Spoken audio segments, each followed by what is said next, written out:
kemudian dubur, buang air besar. Itu yang dimaksud dengan sabilain. Jadi salah satu dari dua jalan.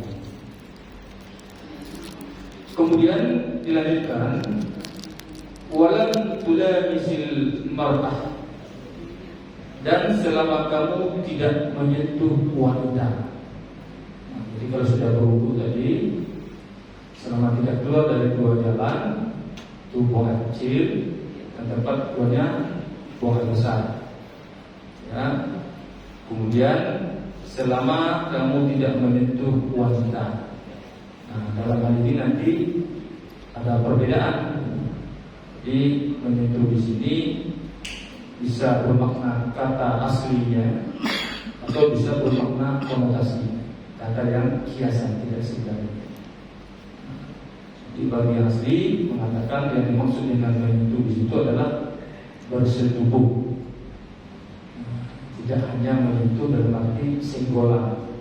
Nanti kita lihat. Kemudian dilanjutkan, walam tamassa farjak. Jadi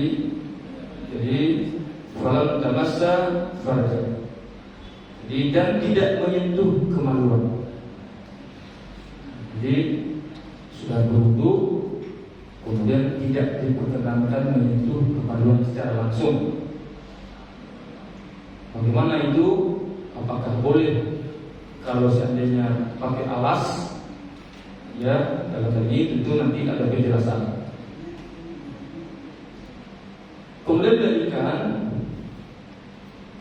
walam danan muttaji'an nauman naqilan, dan tidak tidur yang nyenyak dengan miring.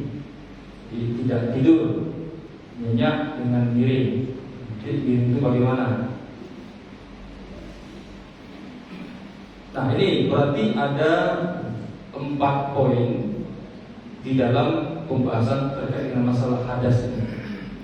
Yang pertama, ada 4 poin yang bisa dikatakan dapat membatalkan wudu ini. Yang pertama adalah keluarnya salah satu dari 2 jalan, kencing atau buang air besar ketika sudah berwudu. Kalau kemarin kita membahas tentang khuf. Kalau dalam khuf itu beda, ya kan? Kita lihat. Kemudian yang kedua, selama tidak menyentuh wanita. Kemudian yang ketiga, tidak menyentuh kemaluan bagi laki-laki maupun bagi perempuan. Kemudian yang keempat, tidak tidur nyenyak dengan miring. Tidur nyenyak. Bagaimana kalau terkantuk-kantuk? Misalkan. Nah, ini adalah lanjutan pembahasan dari surat Al-Maidah ayat yang ke-6 terkait dengan masalah wudu. Kemudian dijelaskan fil ayat as-sabiqah fil muqaddimah. Jadi karena ayat tersebut sebagaimana dijelaskan dalam pendahuluan pada pembahasan kita sebelumnya, yaitu ahadun, ya, aujada ahadukum, ahadun minkum minal khaif.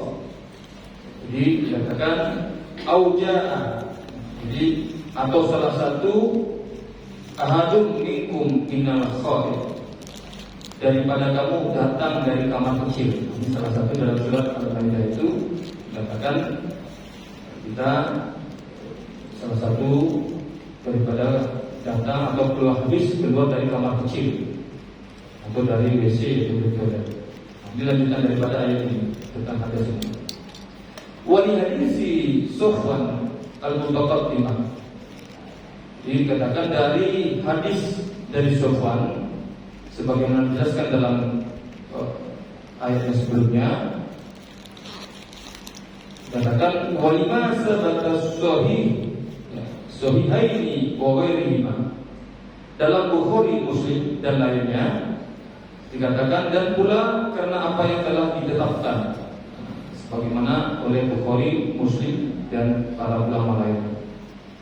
An Abi Hurairah qala, Abu Hurairah telah berkata, qala Rasulullah sallallahu alaihi wasallam, telah bersabda Rasulullah sallallahu alaihi wasallam, la yaqbalullah salata ahadikum. Tuhan Allah tidak menerima salat salah seorang dari kalian. Dan sebagaimana dikatakan oleh Abu Hurairah, iza ahdasa hatta yatawadda. Jika ia berhadas, kecuali hatta yatawadda, kecuali ia berwudu. Jadi dikatakan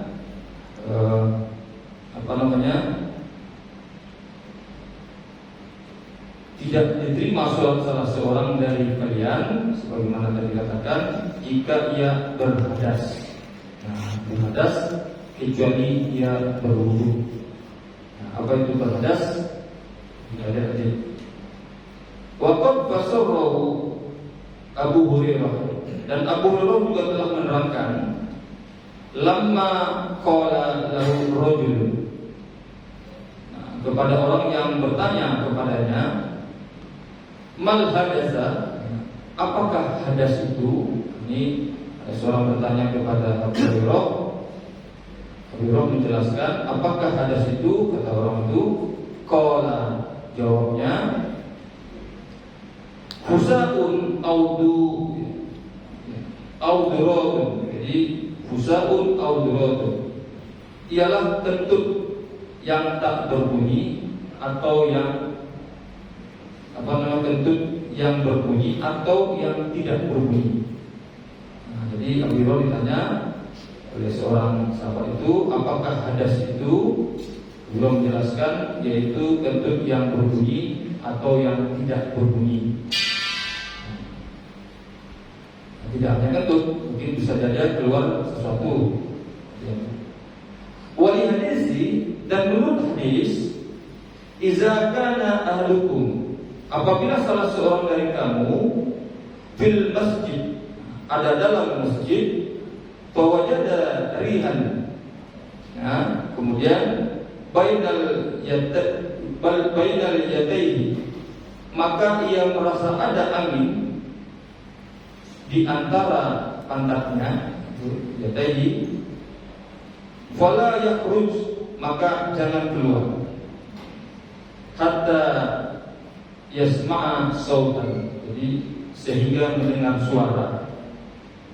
Jadi katakan, maka yang merasa ada angin, jadi apabila salah seorang dari kamu ada dalam masjid, maka ia merasa ada angin di dalam pantatnya, maka jangan keluar, sehingga dia betul-betul mendengar bunyinya itu, atau betul-betul yakin mengeluarkan sesuatu, mungkin bau atau bunyi.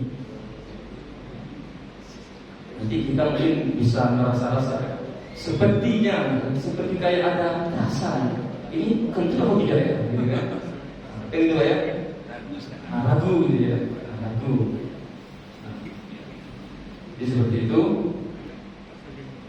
Kemudian, tidak rihan, atau mendapat bau. Jadi maka jangan keluar dulu, sehingga kamu betul-betul yakin mendengar suara, yaitu suara kentut itu, atau kita mendapat atau merasa adanya bau. Ini kan bisa dirasakan. Kemudian dikatakan, dilanjutkan, wali hadisi Ali indas sayyikhaini, dan menurut hadis Ali pada Bukhari dan Muslim, seperti yang dikatakan, kuntu rajulan mazza'an wa kuntu asnahi, adalah aku ini seorang yang sering mengeluarkan nazi. Jadi mazi adalah aku ini seorang yang sering mengeluarkan mazi. Jadi dari Ali mengatakan, aku ini termasuk orang yang sering keluar mazi. Mazi itu apa Pak? Mungkin kayak kencing tadi gitu. Mazi. Ini cerita Ali. Kemudian wa kuntu astahi, ya, maka aku malu malu sebab an as'alan Nabi sallallahu alaihi wasallam. Jadi malu untuk menanyakan kepada Nabi. Jadi Ali ini malu. Dia termasuk orang yang sering ngaji keluar, tapi malu bertanya kepada Nabi. Lima kali Nabi wa amartu ya Miqdarnal Aswad. Jadi kenapa dia malu? 5 kali Nabi. Jadi karena putrinya menjadi istriku. Jadi Ali itu malu karena jadi istrinya Ali itu adalah putri Nabi. Segan dia.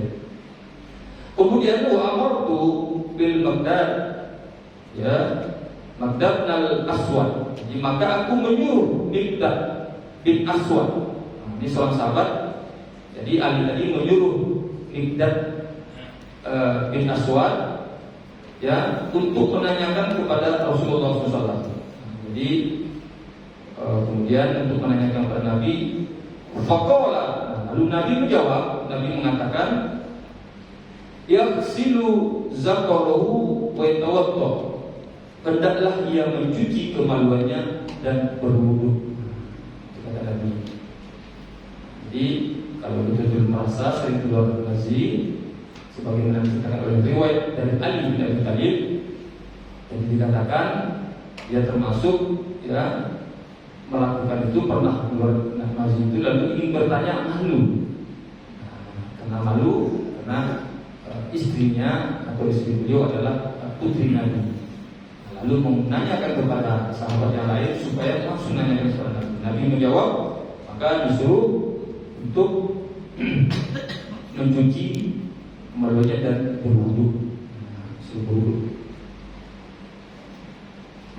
Kemudian dilanjutkan lil ayat. Nah, menurut ayat dalam pergaulan sebagaimana dikatakan tadi, aw lamastumun nisa, atau kamu sentuh wanita. Jadi lams itu kan nanti ada beberapa perbedaan. Aw lamastumun nisa, atau kamu sentuh wanita. Di tafsir Ibnu Abbas, jadi dengan tafsirnya Ibnu Abbas, sebagaimana Ibnu Abbas menafsirkan min annal lamsa, bahwa menyentuh. Jadi bahwa menyentuh di situ maknanya artinya adalah al-jima', berarti bersetubuh. Jadi kata sebagaimana Ibnu Abbas mengatakan, yang dikatakan Allah Nasrul Nisa itu menyentuh di situ adalah maknanya adalah bersetubuh. Jadi lams itu bisa bermakna kata aslinya, bisa bermakna kata yang kiasan. Kalau kiasan di situ para ulama mengartikan menyentuh. Menyentuh itu, tapi kalau makna aslinya itu dikatakan jima', bersetubuh. Itu salah satu perbedaan. Tapi kalau dalam ilmu mazhab itu ada perbedaan. Ada yang mengatakan bersentuh saja sudah batal. Ya. Jadi nanti ada 4 pendapat, ada 7, tapi paling besar itu 4. Nanti kita lihat itu. Nah, kemudian kama huwa sahih al-mukhtar. Jadi menurut pendapat yang terpilih oleh ahli bahasa. Jadi makna dikatakan aula masukun nisa itu adalah menyentuh, itu adalah maknanya jima'. Ini menurut ya pendapat yang terpilih oleh para ahli bahasa. Wali hadis Nasa'i an Aisyah, dan karena hadis Nasa'i dari Aisyah radhiyallahu anha qalat, berkata, in kana Rasulullah sallallahu alaihi wasallam, sesungguhnya Rasulullah SAW berkata, dan dikatakan la yusalli wa inni la muqtaridah, dan aku berbaring ya. Jadi ya, dan aku berbaring di sholat kan, baina yadayhi i'tiradul janazah. Nah, Jadi dan aku berbaring, ini Aisyah dari Aisyah, aku berbaring di mukanya seperti jenazah. Jadi waktu Nabi sholat, Aisyah itu berbaring di depannya seperti kayak jenazah. Ya, jadi Aisyah berbaring seperti jenazah. Hatta iza arada an yuktiro masani birijlis. Jadi sehingga ketika beliau akan witir, beliau menyentuh. Jadi masani menyentuh aku dengan kakinya. Nah, jadi kaki Aisyah itu menyentuh dengan kaki Nabi. Kemudian dikatakan wa isnaduhu sahih. Nah, isnadnya sahih. Artinya di sini isnadnya sahih. Jadi ketika Aisyah sedang tidur, lalu Rasulullah itu sholat, lalu sholat witir, jadi kaki Aisyah itu nempel ke kaki Nabi. Nabinya sahih dan isnadnya sahih. Kemudian dilanjutkan wali hadis Aisyah, dan karena hadis Aisyah qalat, yang berkata faqadtu Rasulullah sallallahu alaihi wasallam, aku kehilangan suatu ketika aku kehilangan Rasulullah sallallahu alaihi wasallam. Satu malam gelap kehilangan Rasulullah sallallahu alaihi wasallam. Lailatan minal firas, jadi pada suatu malam dari tempat tidurnya. Jadi firas, jadi Aisyah itu pernah kehilangan Nabi ketika suatu malam dari tempat tidurnya.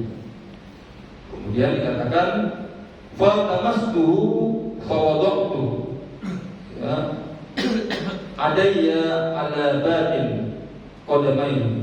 Jadi dikatakan maka aku mencari dan memegang, kemudian atau meletakkan kedua tanganku pada telapak kakinya.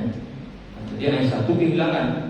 Ketika dia cari-cari, dia meletakkan kedua tangannya di telapak kakinya Nabi.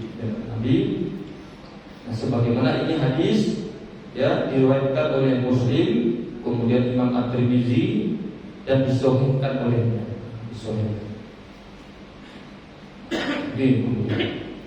Kemudian dilanjutkan li hadisa Busrah binti Safwan, karena hadis Busrah binti Safwan radhiyallahu anha, sebagaimana dikatakan anna Nabi sallallahu alaihi wasallam, bahwa Nabi SAW bersabda, qala man massa zakrahu fala yusalli hatta yatawadda, barang siapa menyentuh kemaluannya maka jangan sholat sebelum berwudu. Ini lanjutan yang ketiga. Jadi barang siapa menyentuh kemaluannya maka jangan sholat sebelum dia berwudu. Dilanjutkan kemudian wali hadisi Tolki ni Ali, dan karena hadis Tolak bin Ali, man massa farjahu falyatawadda, barang siapa yang menyentuh kemaluannya, kemaluannya, maka dia harus berwudu. Jadi ini katakan hadis diriwayatkan Tabrani dan disahihkan. Dilanjutkan dalam kitab ini wali hadisi Amr, ya, wali hadisi Amr wa bin Su'aib an abihi an jaddi an Nabi sallallahu alaihi wasallam, dan karena hadis Amr bin Su'aib dari ayahnya, dari kakeknya, bahwa Rasulullah sallallahu alaihi wasallam bersabda, qala, lalu bersabda, ayyuma rajulin massa farjahu falyatawadda, nah, siapa saja orang laki-laki yang menyentuh kemaluannya maka berwuduklah, disuruh berwuduk. Kemudian dilanjutkan wa ayyu mamra'atin massat farjaha falyatawadda, dan siapa saja orang perempuan menyentuh kemaluannya maka hendaklah dia berwudu. Falyatawadda, jadi maka berwudu. Hadis riwayat Ahmad. Jadi lagi wali hadisi Abu Hurairah, iza afdha ahadukum biyadihi, ya. Dan karena hadis Abu Hurairah, iza afdha ahadukum biyadihi, apabila seseorang dari kamu sekalian ilal faraji, memegang kemaluannya, laisa dunaha hijabi, katakan dengan tidak pakai tutup, wala yadrun faqad wajib alaihi wudu, maka wajiblah baginya berwudu. Jadi kalau memegang kemaluannya tanpa memakai tutup, tanpa alas, maka wajib dia berwudu. Ini habis dikeluarkan oleh Ibnu Hibban dalam surahnya, oleh Hakim dan Ibnu Abdul Bar. Jadi lanjutkan li hadisi Ali radhiyallahu anhu qala, karena hadis Ali radhiyallahu anhu berkata, qala Rasulullah sallallahu alaihi wasallam, bersabda Rasulullah sallallahu alaihi wasallam, al-ainani wika usari faman nama falyatawadda. Jadi maka siapa telah tidur berwuduklah. Jadi dikatakan al-ainani, jadi kedua mata itu, kalau kita tidur kedua mata itu dikatakan wika usari, bagikan tali dubur. Faman nama falyatawadda, maka siapa telah tidur berwuduklah. Ini jadi hadis dari Abu Dawud. Kemudian dilanjutkan lagi, wa hadis Ibnu Abbas radhiyallahu anhu, dan karena hadis dari Ibnu Abbas radhiyallahu anhu, annahu ra'a Rasulullah sallallahu alaihi wasallam, bahwa dia melihat Rasulullah sallallahu alaihi wasallam, katakan nama wa huwa sajidun hatta ghatta wa tafawa summa qama yusalli faqultu. Nah, dikatakan tidur, ya. Jadi melihat bahwa dia melihat Rasulullah itu tidur. Kemudian beliau bersujud sehingga mendengkur. Jadi dikatakan mendengkur, summa qama yusalli faqultu, kemudian dia berdiri sholat, maka aku berkata. Nah, jadi sahabat tadi dari Ibnu Abbas, dia melihat Nabi itu sedang sedang sholat, sujud, kemudian seperti kayak mendengkur. Nah, tidur, dia bersujud, tidur sehingga mendengkur, kemudian berdiri sholat. Maka Ibnu Abbas bertanya, ya Rasulullah, innaka minta qala, ya Rasulullah, wahai Rasulullah, sesungguhnya engkau telah tertidur. Nah, sesungguhnya engkau telah tertidur. Kemudian qala, maka beliau bersabda, Nabi mengatakan, innal wudu'a la yajibu illa ala man nama mutahji'a. Jadi mutahji'a, sesungguhnya wudu itu tidak wajib, atau tidak batal, melainkan bagi orang yang tidur berbaring. Jadi ketika Nabi tertidur, ya kan, lalu seperti dilihat oleh Ibnu Abbas itu kayak mendengkur gitu. Tapi tiba-tiba Nabi berdiri lagi dia. Lalu Ibnu Abbas memberanikan diri bertanya, ya Rasulullah, engkau tertidur. Maka Nabi mengatakan, ya sesungguhnya wudu itu tidak batal, ya, melainkan bagi orang yang tertidur berbaring. Nah, sudah mengiring ditumbang dia. Nah, kalau itu batal. Jika posisi dia, pernah nggak lihat begitu Pak? Pernah ya? Nah, saya sering juga lihat gitu. Ada yang duduk dia bisa lalu, kayak sendiri. Ketika azan dia langsung diri, itu mungkin tidak. Tapi kalau sudah mengguling, kembang itu kan, itu batal gitu. Kemudian dilanjutkan, fa innahu idza toja'a istarjat mafasidu. Jadi karena jika berbaring lemaslah sendi-sendinya. Jadi ketika dia berbaring lemas sendi, coba tidur. Ini hadis diriwayatkan oleh imam, ya, oleh para imam-imam yang mempunyai kitab sunnah. Jadi Bapak Ibu yang dimuliakan Allah, sebagaimana tadi di dalam kitab hadas ini ada 4 poin yang menjadi pokok pembahasan. Yang pertama itu adalah terkait dengan masalah keluarnya dari salah satu, ya, dari 2 jalan. Itu apakah itu tempat buang air kecil maupun air, ya, buang air besar. Dikatakan kubul atau jubur. Nah, terkait dengan masalah hadas ini, sehingga memang di kalangan ulama itu sempat ada diskusinya, sempat ada beberapa menjadi pembahasan.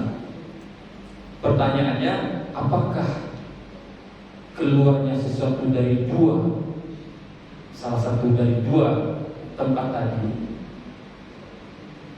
di luar dari itu apakah batal atau tidak?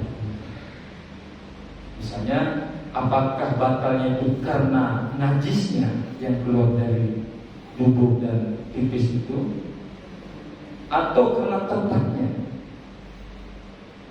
Gitu kan? Kalau karena tempatnya, berarti kedua tadi. Maka di luar dari tempat itu berarti tidak batal. Contohnya mungkin hidup. Gimana pertanyaannya? Contoh sederhana, darah itu najis nggak Pak? Darah, muntah itu najis nggak? Najis kan? Nah, keluarnya darah, katakanlah luka, atau dari hidung, atau dari telinga. Ini kan tidak keluarnya dari 2 hal tadi, tidak keluarnya dari tubuh dan kubul. Apakah batal dulu? Ini pertanyaan. Sehingga ulama mengatakan, tidak. Berarti selain dari 2 tempat ini tak batal. Tapi ada juga yang mengatakan batal karena itu najis. Ada yang mengatakan itu sunnah. Kan kalau itu perbedaan Pak dalam kajian-kajian fikih. Kajian pertanyaan kan, kalau seandainya di luar itu, kalau misalnya keluar yang najis itu adalah barangnya, tidak tempat keluarnya, maka dimanapun lubangnya, kalau keluar najis itu batal hukumnya. Misalnya di hidung keluar darah, berarti batal. Karena yang dilihat adalah yang keluar, bukan tempat keluar. Tapi kalau ulama yang mengatakan yang tempat keluarnya, berarti 2 itu kubul dan dubur, maka semua selain dari 2 itu maka tidak batal. Itu juga Pak, memang panjang juga kajiannya fikih. Sehingga dalam hal ini ada di kalangan ulama memang mengatakan ada 6. Kalau dalam kitab ini boleh dikatakan yang membatalkan itu cuma 4. Keluarnya dari salah satu dari 2 lubang tadi. 1. Yang kedua, selama tidak menyentuh wanita. Dalam hal ini bersetubuh, bukan menyentuh. Jadi kalau ada 4 misalnya, bagaimana kalau seandainya menyentuh, akan tetapi ada syahwat di situ, ada reaksi syahwat, maka dia katakan ini batal. Tapi bagaimana kalau seandainya menyentuh, ya, tetapi anak-anak, anak kecil atau orang tua yang tidak ada syahwat, nenek-nenek, ya kan? Bagaimana? Atau dikatakan yang menyentuh baik yang anak-anak maupun yang dewasa, yang penting bukan muhrimnya maka batal. Ini ada lagi begitu.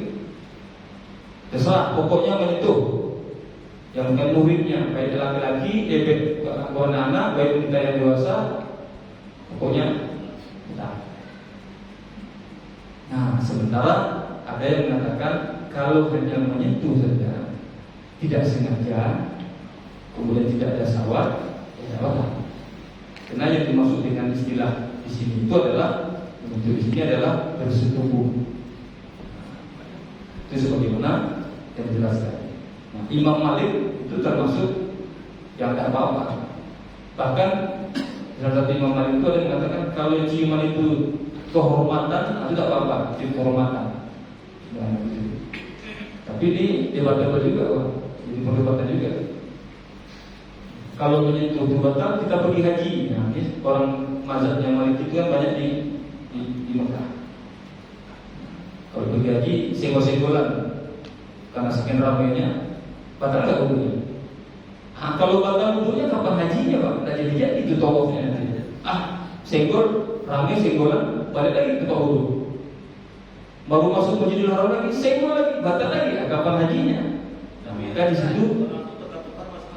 Ya, nah, ya. Nah, jadi Pak Bapak Ibu sekalian, maka menurut para ulama mengatakan bahwa perbedaan mazhab itu sebenarnya itu bukan perbedaan, tapi saling melengkapi, dan ketemunya itu nanti ada beberapa daerah ketemu mazhab itu. Kasus tertentu. Kalau di Indonesia mungkin. Tapi kalau dia tidak mungkin mazhab Syafi'i bisa, mesti ulang semua wudunya, ya kan? Nah, jadi berbeda-beda. Jadi oleh karena itu, maka dalam hal ini Muhammadiyah itu memang semangatnya tidak fanatik kepada mazhab, ya, tetapi sangat terbuka dengan mazhab dan memahami mazhab. Tidak mau fanatik satu saja, ya kan? Seperti yang lain.